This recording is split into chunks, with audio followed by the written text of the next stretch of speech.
ಎಲ್ಲರಿಗೂ ನಮಸ್ತೆ. ಈ ದಿನ ನಮ್ಮ ಶಾಲೆಗೆ ಆಧ್ಯಾತ್ಮ ವಿಜ್ಞಾನ ತತ್ಸಂಗ ಕೇಂದ್ರ ಜೋಧ್ಪುರ ಹಾಗೂ ಅದರ ಶಾಖೆ ಸಿದ್ಧಗಂಗಾ ಯೋಗ ಶಿವಮೊಗ್ಗ ಸಿದ್ಧಯೋಗ ಧ್ಯಾನ ಕೇಂದ್ರ ಸಿದ್ಧ ಯೋಗ ಜ್ಞಾನ ಕೇಂದ್ರ ಶಿವಮೊಗ್ಗ. ಈ ಕೇಂದ್ರದಿಂದ ಈ ದಿನ ನಮ್ಮ ಶಾಲೆಗೆ ಆಗಮಿಸಿ ಎಲ್ಲ ಶಿಕ್ಷಕರು ಹಾಗೂ ವಿದ್ಯಾರ್ಥಿಗಳು ಕೂಡ ಜಪ ಮತ್ತೆ ಧ್ಯಾನದ ಬಗ್ಗೆ ಸಾಕಷ್ಟು ಮಾಹಿತಿಯನ್ನ ಧ್ಯಾನ ಮಾಡ್ತಕ್ಕಂಥ ವಿಧಾನ ಹಾಗೆ ಅದರಿಂದ ಆಗ್ತಕ್ಕಂತಹ ಲಾಭಗಳ ಬಗ್ಗೆ ಸವಿರವಾಗಿ ತಿಳಿಸಿದ್ದಾರೆ.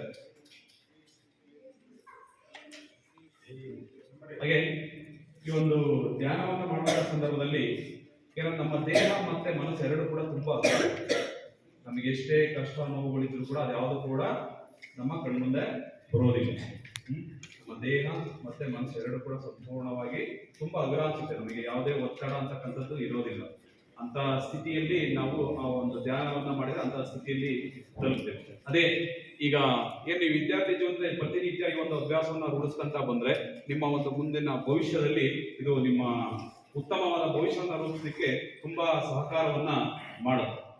ಹಾಗಾಗಿ ಎಲ್ಲರೂ ಕೂಡ ಏನು ಈ ದಿನ ಅಭ್ಯಾಸನ ಮಾಡಿದ್ರೆ ಇದನ್ನ ನಿರಂತರವಾಗಿ ತಮ್ಮ ಜೀವನದಲ್ಲಿ ಮುಂದುವರ್ಸ್ಕೊಂಡು ಹೋಗಿ ಅಂತ ಹೇಳ್ತಾ. ಸರ್, ನಿಮಗೆ ಏನು ಅನುಭವ ಆಯ್ತು? ನೀವು ಮಕ್ಕಳ ಜೊತೆ ಧ್ಯಾನ ಮಾಡಿದ್ರಲ್ಲ? ಯಾಕೆ ನಾನು ಇದುವರೆಗೂ ಕೂಡ ಯೋಗ ವ್ಯಾಯಾಮ ಎಲ್ಲ ಮಾಡಿದ್ದೇನೆ, ಆದ್ರೆ ಧ್ಯಾನ ಮಾಡಿರ್ತಕ್ಕಂಥದ್ದು ತುಂಬಾ ಕಡಿಮೆ.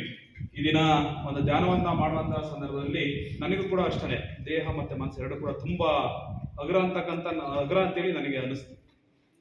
ಹಾಗೆ ಏನು ನಾವು ಇರ್ತಕ್ಕಂಥ ನಾವು ಈಗಿದ್ದೀವಿ ಅಂದ್ರೆ ನಮ್ಗೆ ಹಲವಾರು ಜಂಜಾಟಗಳು ನಮ್ಮ ಮನಸ್ಸಲ್ಲಿ ಬರ್ತಾನೆ ಇರ್ತವೆ. ನಮ್ಗೆ ಇರ್ತಕ್ಕಂಥ ಸಮಸ್ಯೆಗಳಿರ್ಬೋದು, ತೊಂದರೆಗಳು. ಆದ್ರೆ ಆ ಒಂದು ಯೋಗ ಸ್ಥಿತಿಯಲ್ಲಿ ಕೊಡ್ತಂತಹ ಸಂದರ್ಭದಲ್ಲಿ ನಮ್ಮ ಮನಸ್ಸು ಪ್ರಶಾಂತವಾಗಿ. ಜಯ ಗುರುದೇವ್. ತಮ್ಮ ಹೆಸರು ಸರ್? ನವೀನ್. ನಾನು ಈ ಶಾಲೆಯಲ್ಲಿ ದೈಹಿಕ ಶಿಕ್ಷಣ ಶಿಕ್ಷಕರಾಗಿ ಕರ್ತವ್ಯ ಮಾಡ್ತಾ ಇದ್ದೀನಿ. ನಂದಿಗೊಟ್ಟು, ತರೀಕೆರೆ ತಾಲೂಕು, ಚಿಕ್ಕಮಗಳೂರು ಜಿಲ್ಲೆ. Thank you. Jaya Gurudev sir.